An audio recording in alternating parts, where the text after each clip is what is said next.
12।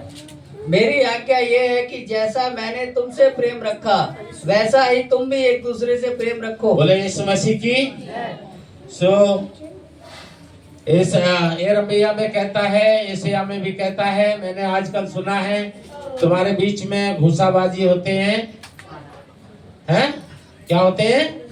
घूसाबाजी। घूसाबाजी मतलब समझते हैं ना? तुम्हारे मन अच्छे नहीं है, तुम एक दूसरे के प्रति बुरा सोच रखते हो, एक दूसरे के प्रति बुरी योजना रखते हो, एक दूसरे के प्रति बुरे षड्यंत्र रचते हो, एक दूसरे के प्रति बुरा बोलते हो, एक दूसरे के प्रति कानाफूसी करते हो। मैं चाहता हूं तुम एक दूसरे के प्रति प्रेम रखो, वो नहीं रखते हो। हालेलुया। तो हमारे लिए क्या करना है? हमें पुराना धर्म छोड़ के नया धर्म ग्रहण करें या परमेश्वर की आज्ञा का पालन करें? उत्तम क्या है? आप लोग बताइए, क्या उत्तम है? पुराना धर्म छोड़ना, नया धर्म ग्रहण करना या परमेश्वर की आज्ञा का पालन करना? तो मेरे हिसाब से तो उत्तम यही है कि हम परमेश्वर की आज्ञा का पालन करें। कोई अपना पुराना धर्म छोड़े ना, नया धर्म ग्रहण ना करें। कोई हमें धर्म परिवर्तन की, धर्मांतर की कोई जरूरत नहीं है। हमें जरूरत है जिस परमेश्वर ने हमें मिट्टी से मनुष्य बनाया उसकी आज्ञा का पालन करने की जरूरत है। जिस परमेश्वर ने हमें मिट्टी पानी से बना के अपनी सांस डाल के जीवित बनाया उसकी आज्ञा की पालन करने की जरूरत है। जिस परमेश्वर ने अपने हृदय का टुकड़ा यानी अपना इकलौता पुत्र यीशु मसीह हमारे उद्धार के लिए भेजा इस दुनिया में, उसकी आज्ञा का पालन करने की जरूरत है। हालेलुया। और अगर हम उसकी आज्ञा का पालन करें तो हमें कोई धर्म छोड़ने ग्रहण करने की जरूरत नहीं है। और उसकी आज्ञा क्या है? हमारे हित में है, हमारे ही फायदे के लिए है। क्या आज्ञा देता है वो? सुनिए दोबारा से। मेरी आज्ञा ये है कि जैसा मैंने तुमसे प्रेम रखा वैसा ही तुम भी एक दूसरे से प्रेम रखो। तो वो कहता है जैसा मैं तुमसे प्रेम रखा हूं वैसा ही तुम एक दूसरे से प्रेम रखो। देखो परमेश्वर ने हमसे कैसा प्रेम रखा कि अपना इकलौता पुत्र दे दिया। हालेलुया। छीना हमसे कुछ? देखो परमेश्वर ने हमसे कैसा प्रेम रखा, हमसे ये चीज छीन लिया, वो चीज छीन लिया? नहीं। देखो परमेश्वर ने हमसे कैसा प्रेम रखा कि अपना इकलौता पुत्र दे दिया। ठीक है। वो कहता है जैसा मैंने प्रेम तुमसे रखा वैसा ही तुम एक दूसरे से प्रेम रखो। तो हमारा जीवन किसी को हानि पहुंचाने वाला नहीं होना चाहिए। जहां तक है भलाई की जिंदगी जियो। क्यों? क्योंकि भलाई की जिंदगी जियोगे अच्छा प्रतिफल मिलेगा, बुराई की जिंदगी जियोगे खराब प्रतिफल मिलेगा। आप लोगों ने खुद भी देखे होंगे, मुझे अलग से बताने की जरूरत नहीं है। आपने देखे होंगे बड़े बड़े बदमाशी करने वाले, डकैत, डाकू, बदमाश भाई लोग, लेकिन फिर आपने बाद में सुना भी होगा उनकी लावारिस डेड बॉडी, उनके अपने उनको मानने से इनकार कर रहे हैं, जानने से इनकार कर रहे हैं, पहचानने से इनकार कर रहे हैं, है ना? पता चला कि वो नाले में लाश निकली, झाड़ी में लाश निकली, पता चला जेल में ही मर गए। ठीक है ना? तो बुरा जिंदगी में क्या है? कुछ नहीं। लेकिन अच्छा जिंदगी में सब कुछ है। हालेलुया। तो परमेश्वर कहता है जैसा मैंने तुम्हारे लिए प्रेम रखा है वैसा प्रेम तुम्हारे अंदर होना चाहिए। तो परमेश्वर का प्रेम लालची नहीं है, परमेश्वर का प्रेम है मददगारी। हालेलुया। उसने हमसे स्वार्थ नहीं, लालच नहीं, बल्कि हमारी मदद के लिए हमसे प्रेम किया। नंबर दूसरा, देखो प्रभु यीशु की महानता। उसने हमसे जब प्रेम किया कि जब हम पापी। हालेलुया। प्रभु यीशु की महानता देखो, उन्होंने जब हमसे प्रेम किया कि जब हम पापी थे। और वो कहते हैं तुम भी ऐसा ही। इसका मतलब है कि हम ना कोई धर्म छोड़ने में मजा है, ना कोई धर्म ग्रहण करने में आनंद है, और ना किसी के पाप गिनाने में, किसी को पाप दिखाने में, किसी का पाप दिखा के उसको नीचा करने में, उसको लज्जित बेइज्जत अपमानित करने में कोई फायदा नहीं। फायदा एक ही चीज में है कि परमेश्वर की आज्ञा का पालन करो। हालेलुया। जब परमेश्वर हमारे पाप को देख के हमसे प्रेम कर सकता है तो हम फिर किसी से प्रेम क्यों नहीं कर सकते? कठिन तो है लेकिन असंभव तो नहीं है। मसीह में हम जयवंत से बढ़ के हैं। मसीह में हम कुछ भी कर सकते हैं पाप छोड़ के। हालेलुया। अगर कोशिश करो, अनुग्रह प्रभु करेगा, तुम सब कुछ करने पाओगे। प्रभु कहता है तुम बड़े बड़े काम करोगे। हालेलुया। तुम बड़े बड़े काम करोगे। तो परमेश्वर की आज्ञा है कि परमेश्वर के जैसा प्रेम रखने वाले बनो। 11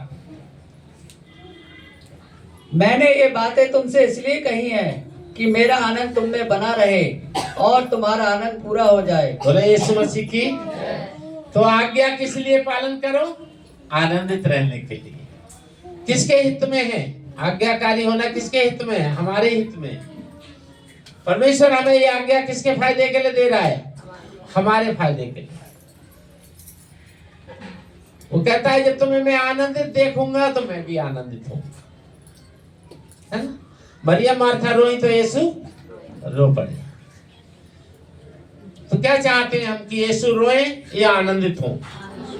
अगर हम चाहते हैं यीशु आनंदित हो तो हमें ऐसा काम करना पड़ेगा कि हम आनंदित हो। और आनंद है अच्छे कामों में, बुरे कामों में कोई आनंद नहीं। आज लोग गलत जिंदगी जी के कुछ भी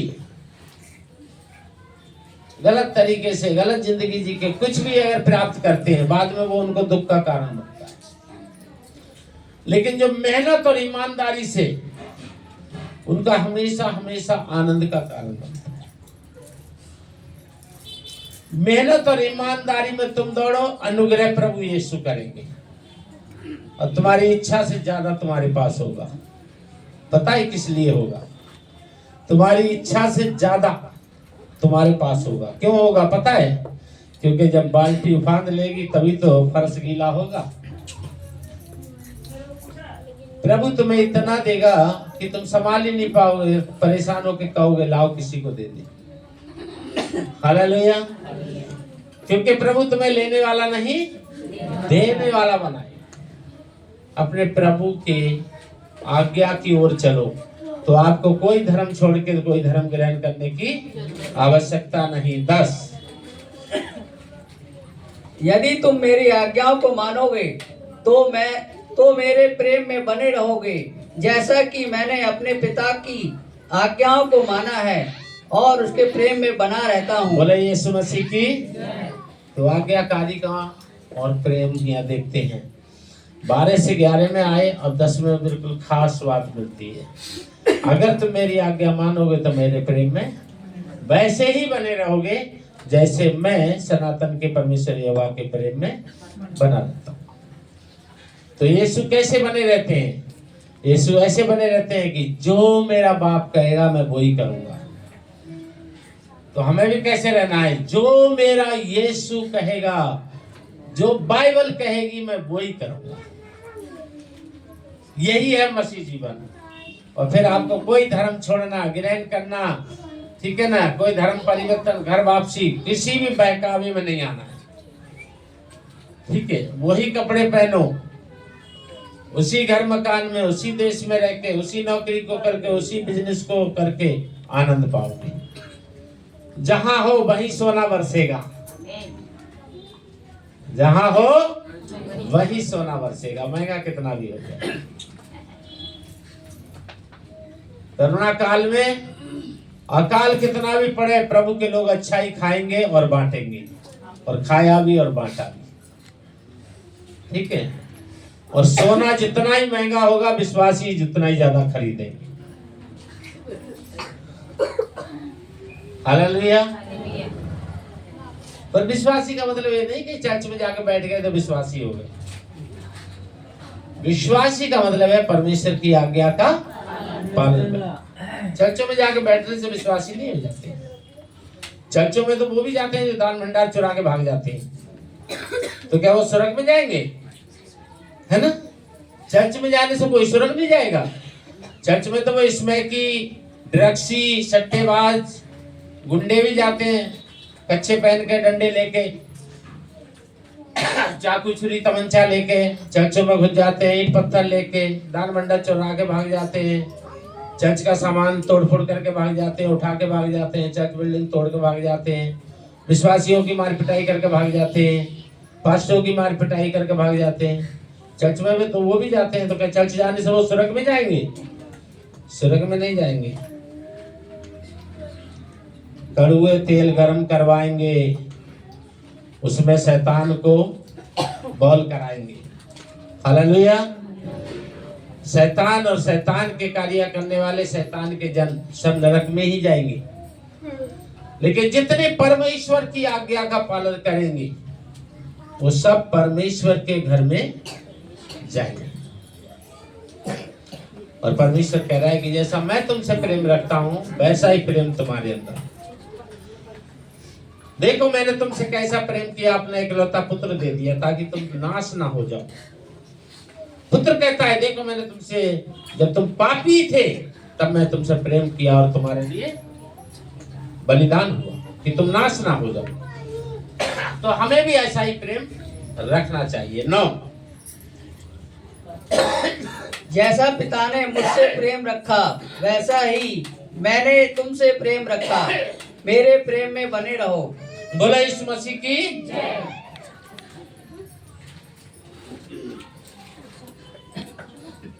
अब यहाँ प्रभु यीशु बोल रहे हैं, कह रहे हैं देखो पिता ने मुझसे जैसा प्रेम रखा मैंने तुमसे वैसा प्रेम रखा है, अब तुम मेरे साथ मेरे प्रेम में क्या करो? बने रहो।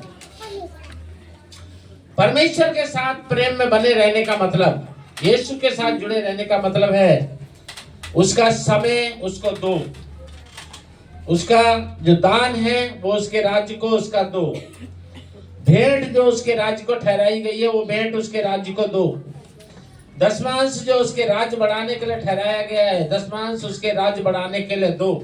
हालेलुया। समय पे समय, दान पे दान, भेंट पे भेंट और दशमांश पे दशमांश। आप अगर जिससे प्रेम करते हैं उसके साथ 420 ही नहीं करेंगे। यीशु पिता के साथ प्रेम करते हैं वो 420 ही नहीं करते। वो कहते हैं मेरे प्रेम में बने रहो। अगर हम यीशु से प्रेम करते हैं तो 420 ही नहीं करेंगे, क्योंकि 420 का नंबर अच्छा नहीं है ना। 420 के चक्कर में पड़ गए। 3 13 420, जो 420 करेगा वो 3 13 हो जाएगा, फिर ना तेरा रहेगा ना मेरा, पड़े पड़े बिलकती रहेगी, ना तेरी रहेगी ना मेरी रहेगी। 8, मेरे पिता की महिमा इसी से होती है कि तुम बहुत सा फल लाओ, तब ही तुम मेरे चेले ठहरोगे। बोले यीशु मसीह की। और समय देना, दान देना, भेंट देना, दशमांश देना ये तो है ही, लेकिन इससे आगे भी प्रेम का एक और कड़ी जुड़ती है। हालेलुया।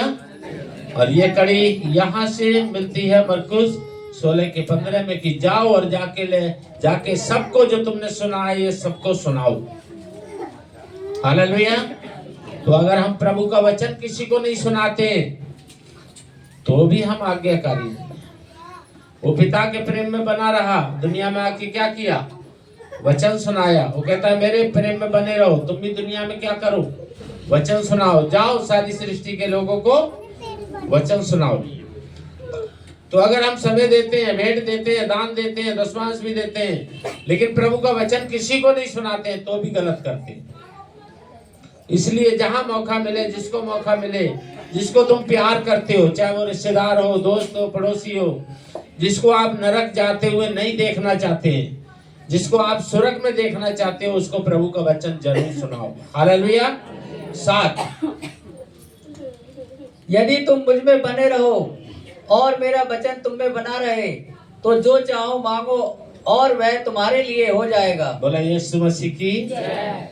तो आज्ञाकारी होने में क्या फायदा है? जो धर्म छोड़ने और ग्रहण करने में और धर्म परिवर्तन और धर्मांतर में जो फायदा नहीं है, जो आज्ञाकारी बनने में फायदा है। कोई धर्म छोड़ने की जरूरत नहीं है। कोई धर्म ग्रहण करने की जरूरत नहीं है। केवल केवल परमेश्वर के मुख से निकले जो वचन बाइबल में लिखे हैं, इस बाइबल को पढ़ो और अपने परमेश्वर के आज्ञाकारी बनो। हालेलुया। केवल परमेश्वर के आज्ञाकारी बनो।